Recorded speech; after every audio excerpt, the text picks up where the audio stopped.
우리나라 지수가 지금 현재 이머징 마켓 지수를 넘어가지고 선진국 지수로 들어가게 되면은 중국의 A주가 강하게 버티고 있는데 만일 리밸런싱을 했는데 그때 상황에 만약 중국의 투자 가치가 올라간다. 당연히 걔들은 이제 기계적으로 매도를 해야 되니까 삼성전자를 매도를 하고 그걸 중국 A주로 넘어가는 거죠. 네네네. 그래서 항상 수급이 항상 삼성이 꼬이는 거예요. 이머징 마켓 지수에서 나와가지고 선진국으로 들어간다. 그래도 중국보다는 훨씬 낫다. 말 넘어가게 되면 우리나라가 더 이상 중국 때문에 이런 수급적인 부분으로 피해를 보는 케이스는 있지 않을 것이다. 외국인들이 지수를 사는 이유가 뭘까요? 우리나라 가치를 평가하는 거예요. 이제 여기에 공통 분모를 우리가 빨리 찾아야 돼요. 근데 그 공통 분모는 지주사거든요. 그러니까 지금은 여러분들이 트렌드에 맞춰야 돼요. 그러니까 공부할 때 자꾸 막 PBR 이런 걸 너무 목숨을 걸잖아요. PBR 레벨은요 가면 갈수록 이거는 신뢰도가 떨어지고 사라질 지표예요. 네.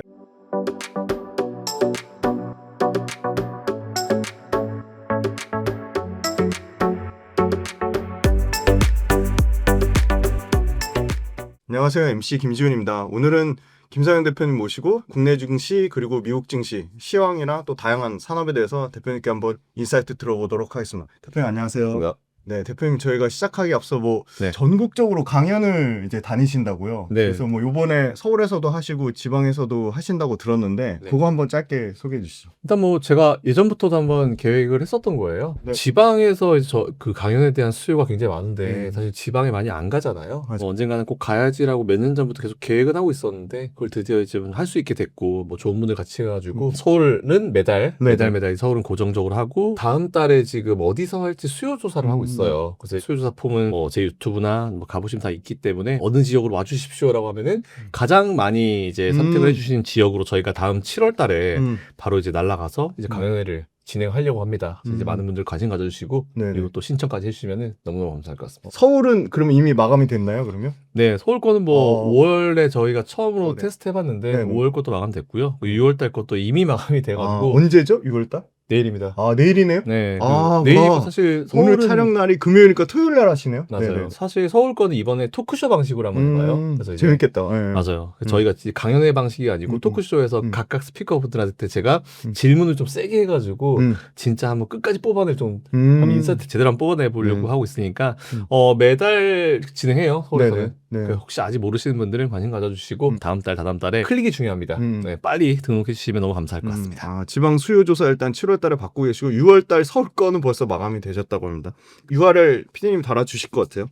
그럼 본격적으로 이제 코스피부터 먼저 여쭤보겠습니다. 네. 이재명 대통령 공식 임기가 시작되면서 저희가 찍는 오늘 장중 기준으로 코스피 지수가 4년 만이죠. 그러니까 코로나 때 이후니까 정확히 맞아요. 3,000을 돌파했는데 국내 증시 왜 이렇게 강하다고 보시는지. 일단 제가 방송 나올 때마다 말씀드렸던 것들. 저는 이제 매번 나올 때마다 국내 증시에 지금 악재가 뭐뭐뭐 있다라고 말씀을 드려왔고 이제 정말 다행히도 방송 나올 때마다 하나씩 삭제가 되고 있다라는 말씀을 좀 많이 드렸어요. 올해 넘어오면서 있었던 악재는 딱 두 가지였죠. 대통령의 공석. 두 번째로는 미국과 우리나라 간의 어떤 무역 협상. 하지만 무역 협상 같은 경우는 정치적 이슈이기 때문에 협상이 끝나게 되면 그냥 금방 사라질 것인데 대통령 공석도 어쨌든 이제 뽑아야 되잖아요. 그 두 가지가 유일한 악재였고 그 전에 있었던 악재들은 잘 아시겠지만 공매도가 중지가 됐었던 게 좀 있었죠. 그러니까 제가 공매도를 막 지지한 사람은 아니에요. 이게 재개가 된 상황에 대해서 뭔가 굉장히 걱정도 많고 우려도 많았고 공매도가 과연 예전과 다르게 평평한 운동장이 되었는지 이런 것도 시스템적으로 많이 금감원이 신경 썼는지 이런 거에 대한 어떤 불확실성이 있었기 때문에 그게 일단 지나가봐야 한다고 말씀드렸는데 공매도 재개되고 나서 지금 우리나라 증시 워낙 강하죠. 네네네. 네, 그렇기 때문에 요즘은 공매도에 대해서 탓을 하시거나 공매도 때문에 우리나라 증시 안 좋다라고 말씀하시는 분은 없을 거예요. 네, 공매도에 대한 부분도 제가 몇 번 계속 말씀드렸지만 근데 그것도 결국은 증권사 애들이 지들 수익 내고 싶어서 만든 상품 중에 하나예요. 증권사 애들의 수작이죠. 외국 애들의. 우리나라도 마찬가지지만 그래서 일단 그거는 하나의 상품으로 우리가 평가하면 되고 상품이기 때문에 오히려 더 개인 투자자들과 메인 기관들 그들과 어떤 이 공평한 상황에서 공매도가 진행이 돼야 된다는 주장을 계속 해왔고 어차피 공매도가 똑같은 조건이 되고 한다 하더라도 위험은 엄청 높잖아요. 그렇죠. 공매도가 한다 하더라도 저 같은 사람들은 안 해요. 솔직히 왜 합니까 그렇게 불편한 거를. 근데 자기가 그런 위험 감수해서 더 수익을 크게 내겠다고 한 사람들이 하는 거니까 그건 자기한테 맡겨야죠. 시장 경제인데 그걸 굳이 정부가 찍어 누를 필요는 없을 거라 생각을 해요. 예전에 우리 과외처럼 우리 어렸을 때 과외 불법이었잖아요. 요즘은 이제 합법이죠. 그런 것처럼 일반 개인 투자자들과 외국인 기관 간의 어떤 똑같은 만길도 그렇고 다 마찬가지로 똑같이 만들어 놓으면은 저는 공매도 오히려 해도 괜찮다라고 생각하는 주의이기 때문에 그렇게 주장을 계속 해왔었죠. 근데 공매도가 재개가 되고 나서도 오히려 우리나라 증시는 그동안 눌림이 있었던 것들이 쇼커버링이 발생하면서 올라가는 산업들도 꽤 있어요. 그렇기 때문에 이런 악재성 이슈들은 사라졌고 그리고 두 가지 남은 것 중에 중에 하나가 사라졌죠. 우리나라 정치적 불확실성. 그쵸. 이재명 대통령이 음. 당선이 됐고 당선이 되자마자 지금 우리나라 경제가 워낙 안 좋기 때문에 시장에 돈을 부양책을 네네, 쓰자. 맞아요. 네네. 네, 돈을 붓기 시작했습니다. 돈 풀죠. 네네. 네, 그러면서부터 이제 우리나라 시장 기대감이 커지고 그리고 또 다행인 거는 또 지난 악재로 지나간 건데 사실 달러가 굉장히 강세였고 네네네, 원화가 맞아요. 네. 약세였어요. 네네. 그렇게 되면 이제 외국인들이 우리나라에 안 들어오잖아요. 음. 제가 그때도 계속 말씀드렸던 게 결국 달러는 약세전을 할 거다. 트럼프도 그걸 원한다. 왜냐면은 트럼프가 맨날 수출 얘기하는데 달러 강세가 한 건 말이 안 되는 거다. 그래서 조만간 이 달러는 약세 전환할 거고 원화가 상대적으로 강세 들어가면은 외국인들이 들어올 거다라고 말씀드렸는데 원화 강세 상대적으로 지금 많이 나오고 있죠. 외국인들도 잘 들어오고 있고 네네. 그런 상황이기 때문에 저는 오히려 좀 좋게 보고 있고 그리고 오늘 하나 또 생각을 해야 될 게 더 있는 것 같아요. 다음 주에 아마 결정이 날 것 같은데 과연 우리나라가 MSCI 네, 맞아요. 워치리스트에 네. 들어가냐 안 들어가냐. 그렇죠. 네네네. 제가 메모해놓은 걸 찾아봤더니 2008년도에 들어갔더라고요. 워치리스트에. 네네. 근데 그때는 사실 저는 그래서 지금 과연 이번에 워치리스트 들어갈까요? 아니면 이게 선진국 지수 들어갈까요? 누가 물어보시면 워치리스트까지는 가능할 것 같은데 선진국 지수는 사실 잘 모르겠다. 아직까지는. 근데 여러 가지가 수정되면 모르겠지만 2007년도에는 어땠냐면은 2003, 4, 5, 6, 7 거의 4년 동안 횟수로 한 거의 4, 5년 가까이 대세 상승장이었어요. 네네. 코스피가 700부터 2100까지 올랐거든요. 네네. 워낙 경기가 좋았죠. 네네. 근데 이제 2008년도에 하필 2008년도에 워치리스트에 들어갔는데 그때 뭐 전세계 증시가 다 박살이 난 상황이었기 때문에 우리나라가 이제 아웃됐죠. 안 됐었죠. 근데 최근에 보면 이제 오늘 새벽에 나온 기사가 뭐냐면 공매도 관련 이슈 오케이 그 플러스 점수 이렇게 나왔어요. 게다가 이제 외국인들이 조금 더 이제 원활하게 우리나라에서 매매할 수 있는 네네. 방법 이런 것들에 대해서 이제 아직 점수를 먹이는 것 같은데 현재 상황만 놓고 보면은 외환 시장이나 이런 것들을 봤을 때 잘하면 워치리스트에 들어갈 수도 있을 것 같다. 그리고 이게 시스템상으로 올해 2025년도에 워치리스트 들어가게 되면은 2026년도에 확정될지 안 될지 결정이 돼요. 그리고 확정이 되면 편입이 2027년부터 됩니다. 네, 그렇기 때문에 일단 3년 정도가 이제 물리적 시간이 필요한 그러네요. 네. 이슈인데 그렇다 하더라도 여기에 이제 확정이 되고 들어간다는 그 이유만으로도 들어온 패시브 자금이 있을 거예요.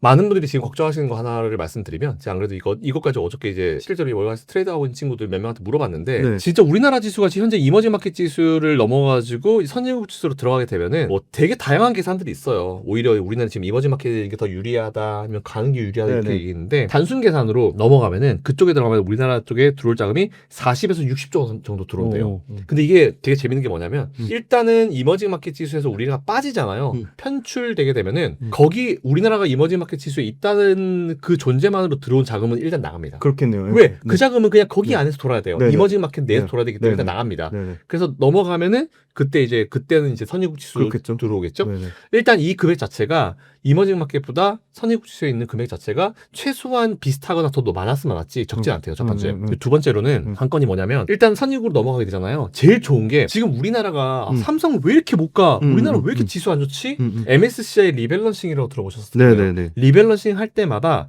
이머징 마켓 딱 그 안에 보면 이 나라가 여기 왜 있지라고 하는 나라가 딱 두 개가 있습니다. 바로 우리나라랑 중국이에요. 중국의 A주가 강하게 버티고 있는데 만일 리밸런싱을 했는데 그때 상황에 만약 중국의 투자 가치가 올라간다 지금처럼 지금 아직 바닥을 기고 있지만 투자 가치가 올라간다 하면은 이 이머징 마켓 지수 내에서 돈이 돌아요. 그럼 당연히 중국을 더 사고 싶으면 딴 데서 매도를 해야겠죠. 그렇겠네요. 그럼 우리나라를 매도하는데 우리나라 잘 아시겠지만 MSCI 이제 코리아 인덱스 가보시면은 삼성전자가 25%예요. 그리고 1위부터 뭐 101개, 네. 100개 정도 들어와 있는데 거기 다 들어가면 삼성은 제가 봤을 땐 전체의 한 40%, 50% 될 거예요.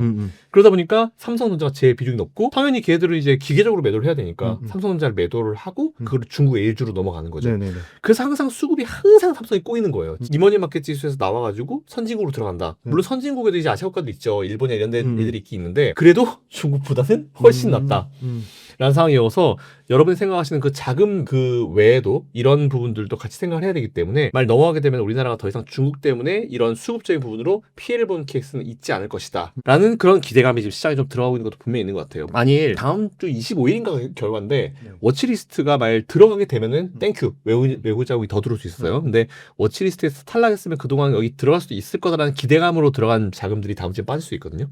다음 주에 조금 변동성이 있을 수 있어서 그건 좀 감당해 보시되 어쨌든 그게 있든지 없든지 간에 제가 올해도 계속 말씀드렸지만 지금 이 순간보다 연말에는 미국이든 우리나라든 더 높은 자리에 있을 것이다 라는 그런 기존의 의견을 그대로 이어가서 좀 말씀드리면 될 것 같습니다. 그 외국인 이제 환율 관련돼서 지금 지정학 이란하고 이스라엘 분쟁 네. 때문에 네. 환율이 당분간은 조금 1380원까지 어제 튀기도 하고 하는데 네. 그런 부분이 조금 외국인 투자자 들어오는데 약간 주저하게 만들거나 약간 부담은 되지 않을지. 지정학적 이슈. 되죠. 네. 당연히 되죠. 뭐 지정학적 이슈는 뭐 우리 항상 고민해야 되는 부분인데 사실 저는 그렇게 길게 갈 것 같지는 않아요. 근데 네. 이번에 좀 이란이 좀 발끈했잖아요. 네네. 지난번에는 트럼프 대통령이 이란 핵에 대해서 어느 정도 제한적인 조건 내에서 허용하는 느낌이었거든요. 근데 이번에 보니까 최근 며칠 동안 보니까 완전히 그냥 핵 없애라 이런 식으로 말이 바뀌니까 이란이 거기서 이제 또 화가 난 것 같더라고요. 그러다 보니까 이제 이 이슈가 계속 이어지는 것 같은데 만일 기존의 말대로였으면은 제가 봤을 때는 그냥 거의 이슈가 끝났거나 그랬을 것 같아요. 거의 끝 마무리가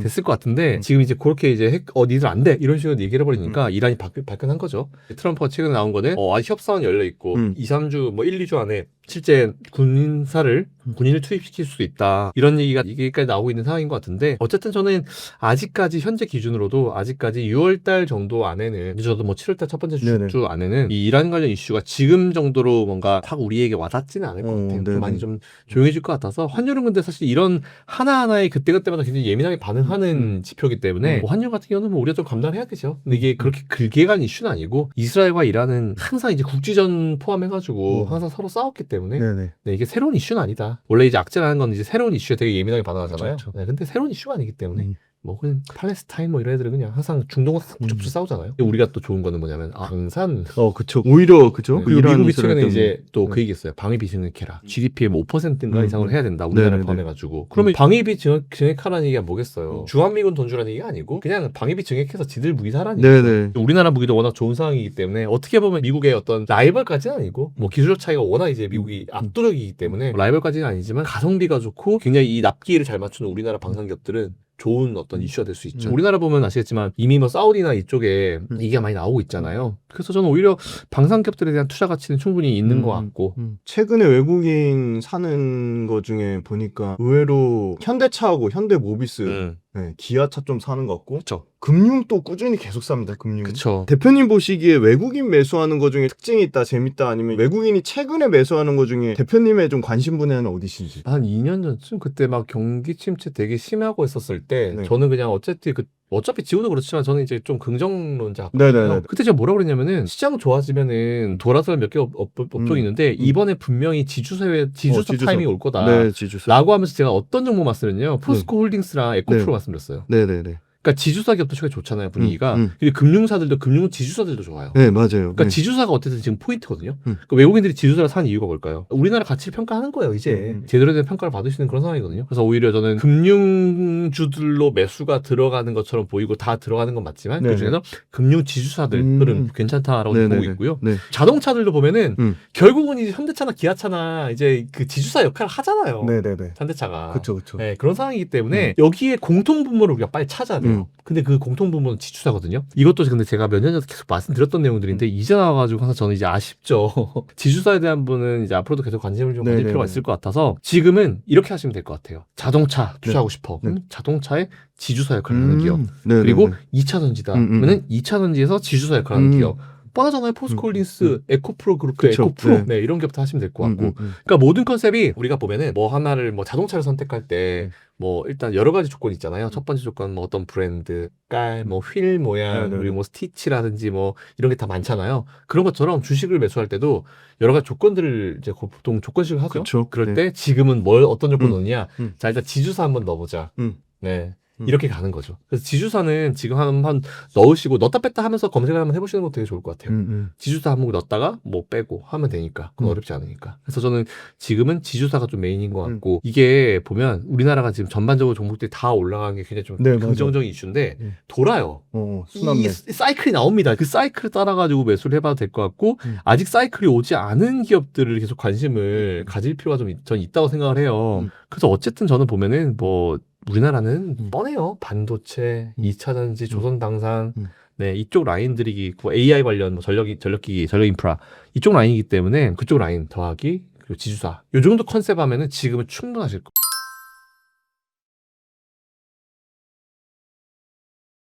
살짝 반도체 언급을 주셔가지고 SK 하이닉스는 요새 왜 그렇게 강하다고 보시는지. SK하이닉스는 사실 지금 그냥 거의 지수를 뭐- 사는 건가요? SK 하이닉스. 그렇죠. 그런 개념으로 네, 보는 지수를 사는데 보통 지수 살 때는 이제 시가총액 MSCI 네, 시가총액 그쵸. 1, 네네. 1, 2위가 삼성전자 SK하이닉스예요. 네네. 거의 두세 배 차이 나거든요. 음. 지분율. 지분 차이 나는데 근데 지금 SK하이닉스로 집중하는 이유는 삼성전자를 때리는 이유는 아까 제가 말씀드렸지만 네네. 지금 중국 A주로 넘어가기 때문에 때리는 네네. 거예요. 네. 삼성전자가 잘못한 것도 있긴 있지만 최근에 삼성전자는 어쨌든 노력을 되게 많이 한 상황이거든요. 그쵸. 이쯤 되면 매수를 네네. 해줄 법도 싶은데 네네. 왜 안 해줄까 했더니 이유는 그냥 하나예요. MSCI 리밸런싱. 중국 사야 되니까 한국 어디야?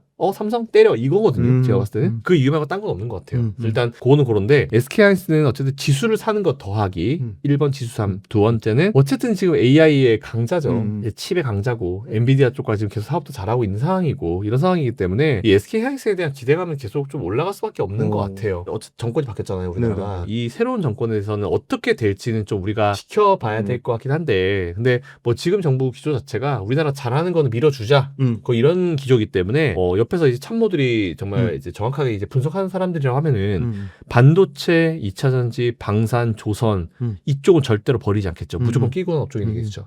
네, 그래서 저는 오히려 SK하이닉스가 좋은 거는 뭐 지금까지 워낙 잘 빌드업 되어 온 네, 그런 HBM3 그리고 HBM4도 지금 먼저 나가잖아요. 맞아요. 네, 그거에 대한 어떤 호재성 이슈로 보시면 될 것 같아요. 앞에 잠깐 환율 얘기는 했고 지정학적 분쟁 얘기도 했는데 저는 사실 제가 봐도 지정학적 분쟁 이슈는 그렇게 오래 가진 않을 것 같고 시장에서 기대하는 거는 사실 금리 미국에서 2번은 최소 인하할 줄 알았는데 요새 그 점도표 그거 나오는 거 보니까 한 번의 확률이 더 높아지는 걸로 알고 있거든요. 네, 좀 높아지긴 했죠. 금리 동결하면 결국은 돈 안 푼다는 거잖아요. 네. 미국은. 그럼 그게 우리나라 증시에도 미국 그 금리 동결하는 부분 아니면 금리 인하하는 횟수를 축소하는 게 국내 증시에 어떤 부담은 안 될까요? 전제 조건부터 우리가 생각을 한번 해보가면은 이번에 영국이 오늘 픽스했어요. 네네. 근데 영국이 픽스했는데 다음번에는 이제 내릴 수 있다고 얘기했거든요. 그리고 지금 전 세계 이 중앙은행장들이 공통적으로 얘기한 공통점이 뭐냐면 지금은 금리 인하기다. 파월 얘기했고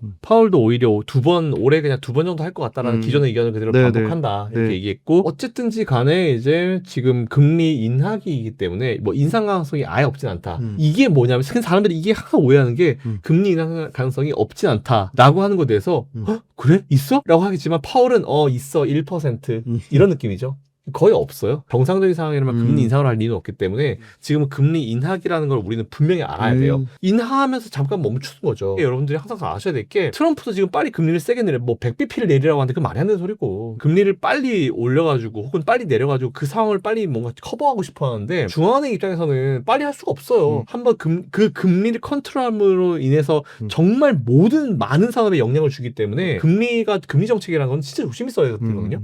그래서 한번 금리 내려놓고 한두 달 지켜보고 그리고 금리를 내려놓으면은 그게 시장에 들어간 효과가 2, 3개월은 걸려요. 한두 달에서 2, 3개월 길게는 2, 3개월 걸리거든요.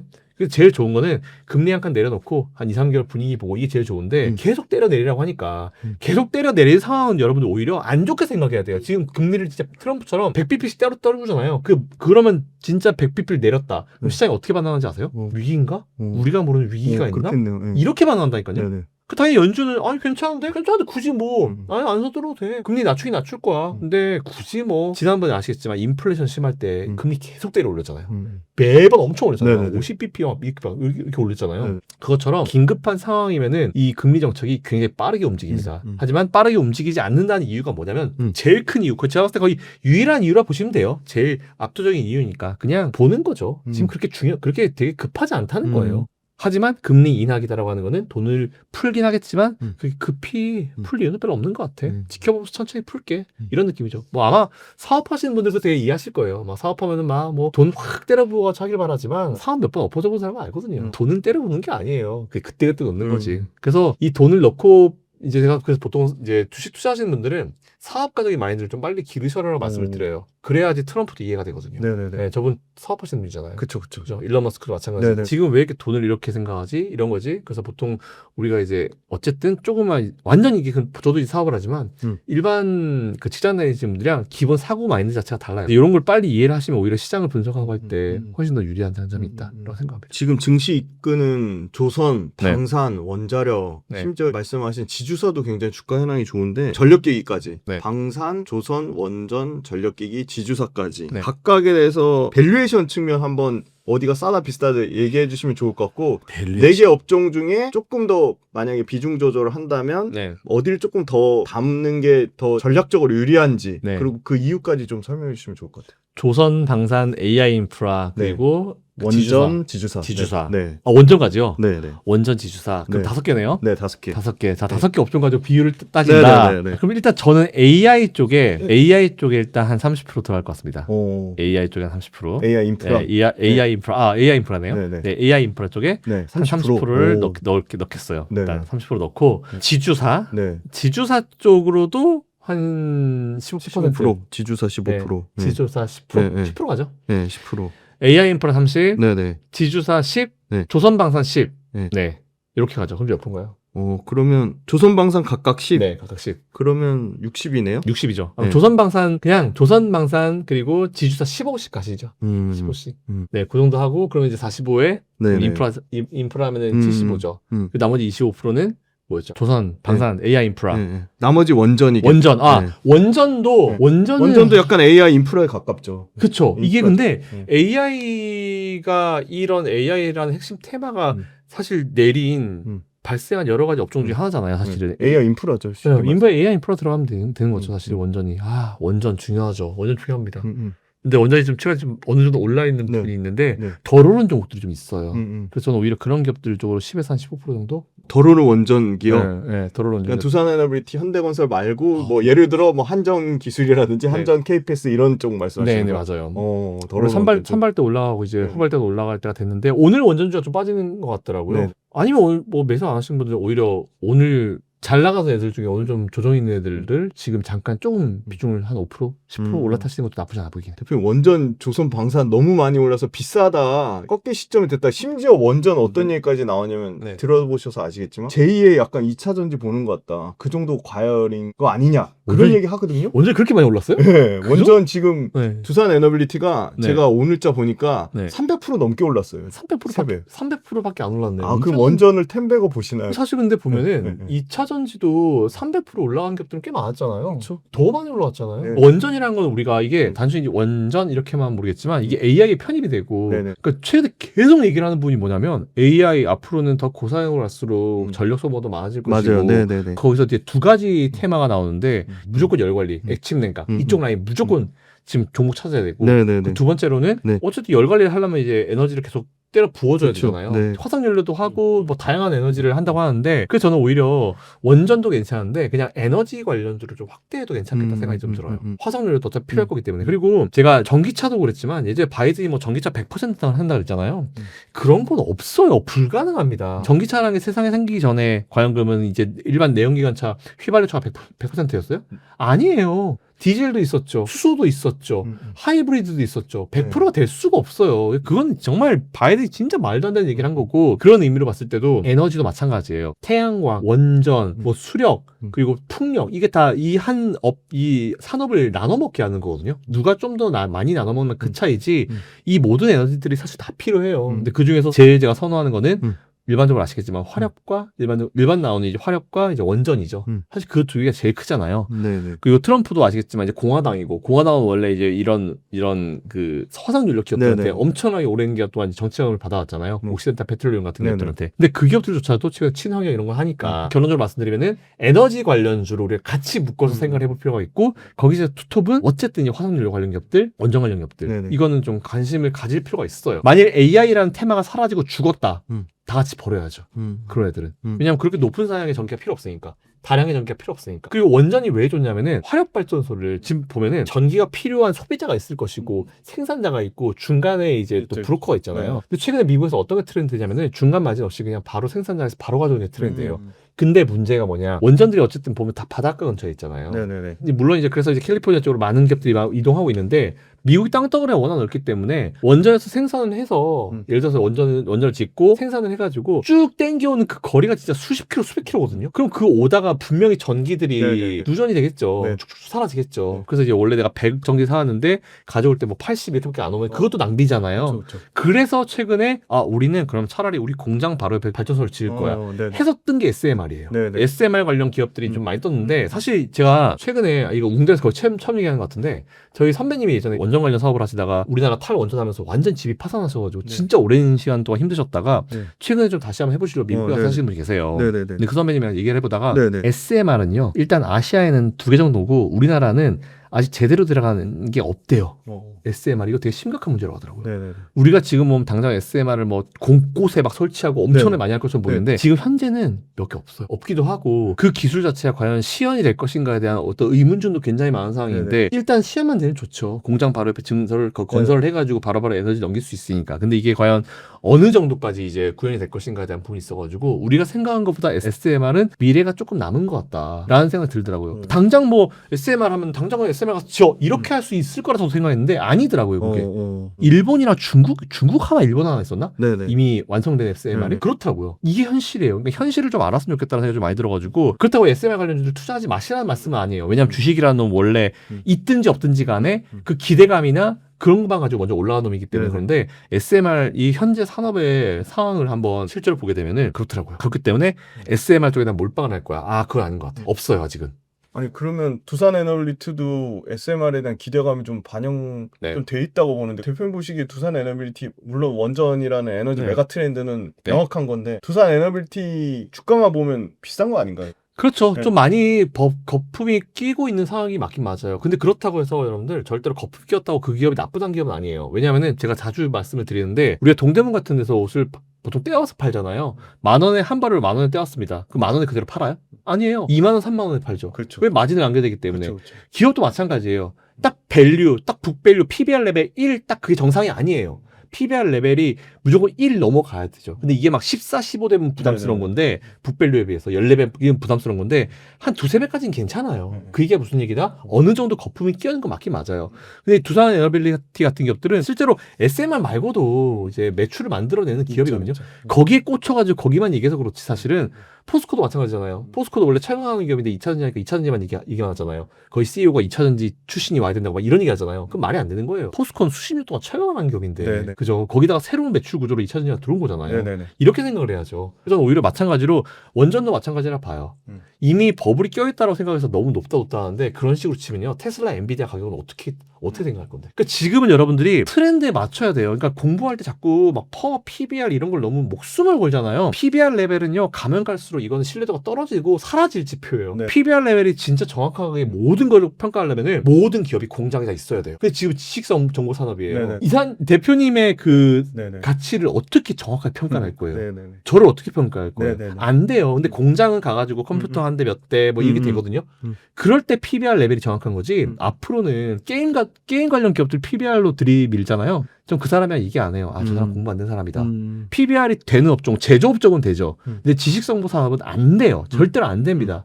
그렇기 때문에 너무 이런 거 하나하나 지표를 보시면서 판단할 분은 아니다라고 말씀드리고 그런 식으로 치면은 이런 원전 관련 기업들도 마찬가지예요. 네. 지금 기대감이 엄청 들어오고 있는 네네. 상황이잖아요. 맞아요. AI도 마찬가지예요. 네네. 지금 AI로 올라간 기업들 뭐 있습니까? 다 엔비디아도 마찬가지잖아요. 네. 그 주가 다 그거로 올라간 기업이에요. 네네네. 근데 주가는 원래 선반영이 되고 나서 네네네. 그 이후에 기업이 열심히 해가지고 어느 정도 따라가냐 못 따라가냐에 따라 네네네. 주가가 달라지는 맞아요. 거거든요. 네네네. 근데 지금 보면 테슬라 그렇게 욕먹었어요.